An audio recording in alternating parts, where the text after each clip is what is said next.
Good evening, everyone. For those of you who are just tuning in, this is Soul Work, and we are live here on Shaw TV.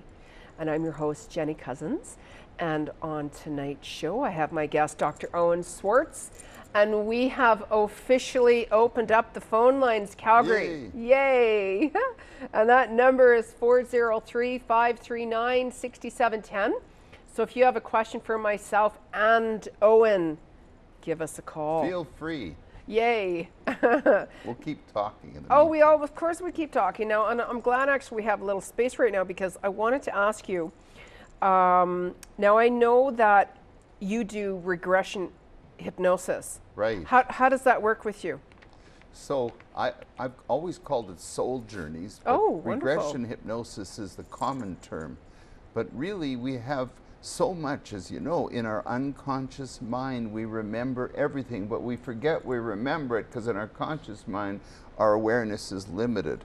So as we relax deeply, and I don't put anybody in a quotes trance, they just relax themselves very gently, and then usually some emotional trigger in the present it's called an emotional bridge, will take them back to maybe when it first happened, or a particular series of patterns that might have come from that. So you have fear now as an example, or maybe you feel guilty about something or stressed about something. You can identify that and then go back in time when you remember it happened as a kid or as a little baby even, or even in the mother's womb, which is amazing. And that memory comes out, and there's a sort of a story there. And then we bring what you might say the light into that pain or darkness, the light of the soul. Yes. Love, and it can be any religion, any system, spirituality, it's universal. But everybody has that ability to light that up. Yes. Look at the pattern with awareness, a pattern of repeated fear, guilt, feeling you have to please. There's patterns. And then just exposing that with that awareness, seeing what it is, and seeing how that pattern is repeated through time, and you can be any age until you clear it, that pattern repeats itself. So that's why it's extremely useful. It's much faster than, in my opinion, than say straight psychotherapy, getting at the unconscious mind and at the soul. Yes, because what I tell people as well is, especially whenever you're tapping, because I'll do that, I'll tap on different points with people when I know that they're ready, and then when they start feeling that pain, I'm like, you got to stay in that moment to see it. Very good. To experience it, to let it go, and go to the highest of the pain to release it. That's beautiful, and that's really a lot to do with pain therapy. Like if you want chronic pain and all that, is to stay with it and feel it, experience it, and then it can shift. Yeah, and it's, I'll even do that with myself. Especially during, you get the full moons, new moons, Mercury Retrograde, different energies. Absolutely. It affects different people, of course, and then it's like, why am I so emotional at different times? And I'm like, just go with it. And if you're in like a store and you're like, why am I getting all emotional?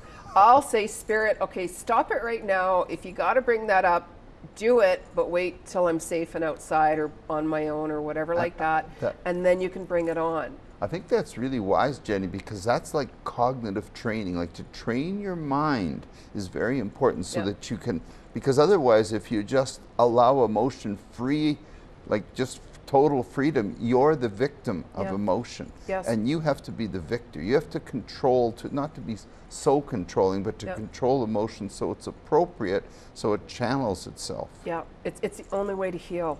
Only way to heal. So that's brilliant. So I should interview Jeni, everybody. She's really got a lot of skills, and it's been a pleasure always knowing her for quite a while now. Well, thank you.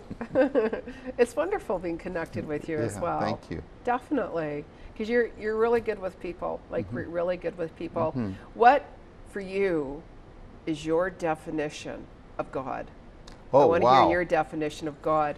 So, for me, I would say God is the cosmos and the universe, and like at this very vast level. It's incomprehensible. And even you look at the human being, how incredibly complex. God is the working behind all of that. And also, I see God in a personal way as the nearest and dearest friend when you're alone, when you're in pain. There may be nobody for you, but that unconditional love, it is really personal. But people think it's just a concept. I say, feel God, experience God. So sometimes for Christians, that might be Christ, or it might be Buddha. It could be any religion. It could be a personage. It could be an angel at that moment. It could be light. So all these, God will find a way in if you allow it. And you have to call on God when you're desperate. Yeah. Keep calling, shake the universe till you Yes. feel that light coming in your own way. Yes. That's my sense. Because for me, I surrender everything. Especially when you get in that moment where you're like, oh my Lord, I don't know what to do. Wow. I need some help, or you get kind of desolate, or anything like that. We all go through that, especially nowadays with the economy. It's affected absolutely everybody that I know of, regardless of how much, you know, money and everything they have. And I'll surrender it. And I'm like, you know, please show me the way, Spirit. Please show me a way out. Please just show me. And I'll lift my arms up and I'll say, and I surrender it. And I find when I do that, because for me, that's the only connection I really have, Spirit, you know, with Spirit. You know, call on help, I ask Spirit. Actually, I like that, because in a way, I say that, like, speaking as a doctor, so doctors generally focus on health. I focus on the journey of each individual to surrender their ego to the soul. Yes. To surrender the ego to the higher dimension. As long as we're stuck in our ego, needs, fears, and desires, and this is to do with relationships and everything. And don't think I don't struggle. It's not like knowing that it's easy. But you know, everybody's got a journey. If they do that, that's the most important single thing they can do in life, is to do that surrendering. It's the only way out. The only way out is in. I like that. The only way, then you can be in and out at the same time. Oh, I am. I know that. Then I got to ask myself, okay, what dimension am I in now? I know that. And we actually have a caller. We do. Great. Yes, and our caller is going to ask Owen a question. I know it, and it's Miranda. Miranda, you have a question for us. Yes, I do. The question I have is, I have a friend who just seems to absorb energies of all negative emotion wherever he goes. Depression, anxiety, stress. He could be completely normal, and then he absorbs all that. And he would like to find a way to control that and to block that out. And I was wondering what the best advice I could give that friend. How that creates and how that happens is its law of attraction. So how we can really work through that is this is when you got to really do that soul searching within, because you know, let's say for instance, if I woke up and I was desolate, I'm depressed, I'm fearful, or anything like that, you're just going to attract that more. So what he needs to do is every morning when he gets up is start saying, it's going to be a really good day today. I'm going to meet some really positive people. You know, my rule is stay away from negativity and drama as best as you can. You know, like I won't go to certain events, let's say, if I know there's going to be negativity and drama. So you basically got to change your thinking, number one.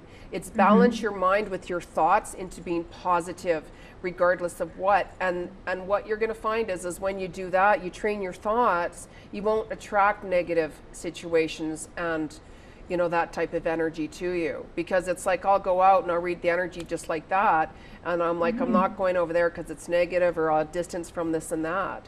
So he can do that. Anybody can do that.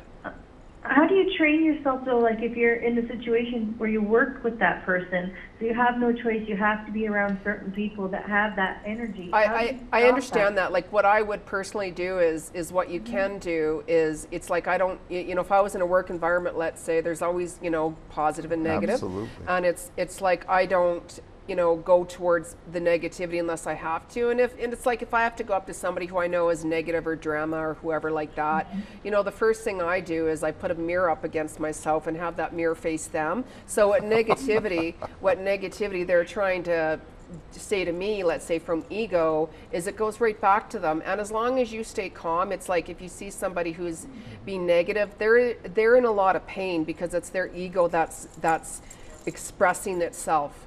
So it's like try not to take it personal, and if somebody says something negative to me, the first thing I'll do is say something really positive back to them.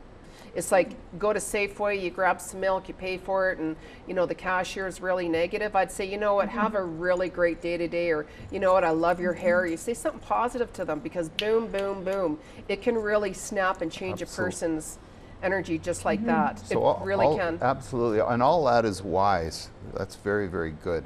And what you have is some people are what they call highly sensitive people. They they're like sponges, and they attract it very That's my easily. friend, highly sensitive. And there's even a homeopathic remedy for that, but I don't know how well it works. Zincum valerianum, I remember it. But so somebody who's highly sensitive has to be aware that that's what's going to happen. So you have to come to a deep, deep level of acceptance.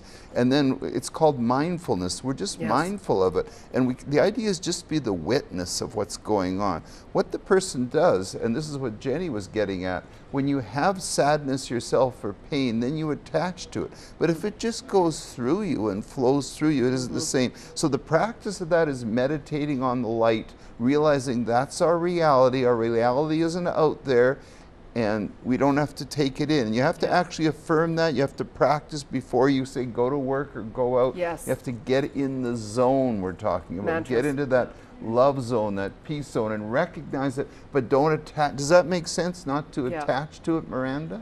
Yeah. Yeah, It takes that makes practice. so much sense. Yeah. Like basically, I think what you're saying is building up strength. Yes. So that, you know, because this person, because they are sensitive and they seem to attract anxiety and depression and everything, they have to train their brain and do all these things so they can be strong. That's it. Yes. And you know, and I work with a guy. We're not formally connected yet, but we do brain and soul training, you might say. And this is the future of medicine. This is going to be, because these patterns are really important. And the other thing, let's say you've got this is very common. A very, very common stressor is they have a boss or a supervisor that they see as a bully, as stressful, and so on. The way to handle those people is actually, instead of reacting, and this is training, is to send them love. Yes. They need it more, and Jeni knows, you sort of referred to that, but you send them love, and you don't expect results. Yes. You just keep sending it, and everything changes. The play almost always changes. And it's all a play. It's so true. I'll do that. Like if I know certain people or clients are different and they're going through a lot and struggles, I will send love and light to that person, and I do prayers every night for different people. Beautiful. I put them on, especially when I have clients during the day or such. I'll do a prayer for each one of them every night. I really will. This is fantastic. I know you don't realize how powerful that is. I mean, we got to get you in a doctor's office. Yay, I'll do it. I'll do that if I see my doctor. He already knows better than that. But it's so true. So it's like, just try to train your thoughts. It takes time. It's like meditation. Meditation, it's boom. It's not like that. It takes time to train the mind and get into it. And it's the same thing. Change negative thoughts into positive thoughts. You know, if I'm sitting back thinking gloomy, negative thoughts, I'm going to attract that. Totally. You really do. That's awesome. Yes. Thank you very much. That was awesome advice. Thank you so much. You're very welcome. Glad you phoned, Miranda. You're very welcome. We have time just for a very quick question. We literally have like a couple of minutes left. Chelsea is our next caller. Great, Chelsea. Yeah, a quick question. Hi. My question. What's my question? Yeah, my question is, well, I'm really struggling. I'm going through a breakup right now.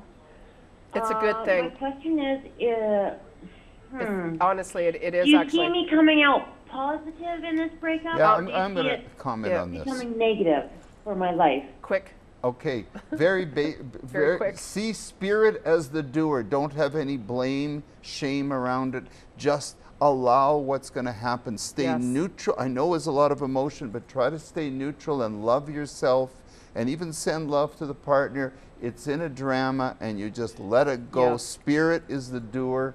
Often there's a destiny here, and you'll discover it. Yes, and surrender it. It's like if you're in a relationship or if there's other people out there you're interested in, surrender it. And it's like, if I'm meant to be with this person or whoever, it's going to happen. But pay attention to the red flags. This person is clearing out, to be very honest with you, Chelsea.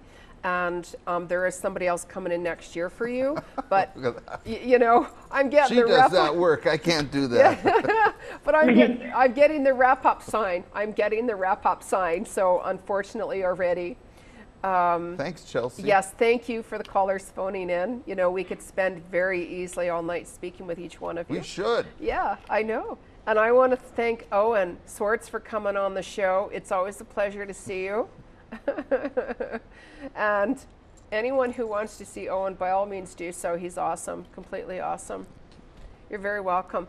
And this is Soul Work, and I'm your host, Jeni Cousins, and we'll be back live next Wednesday night on Shaw TV. You can catch us on YouTube as well. We're all on there. Good night, everyone. Good night. Love and light. Think positive.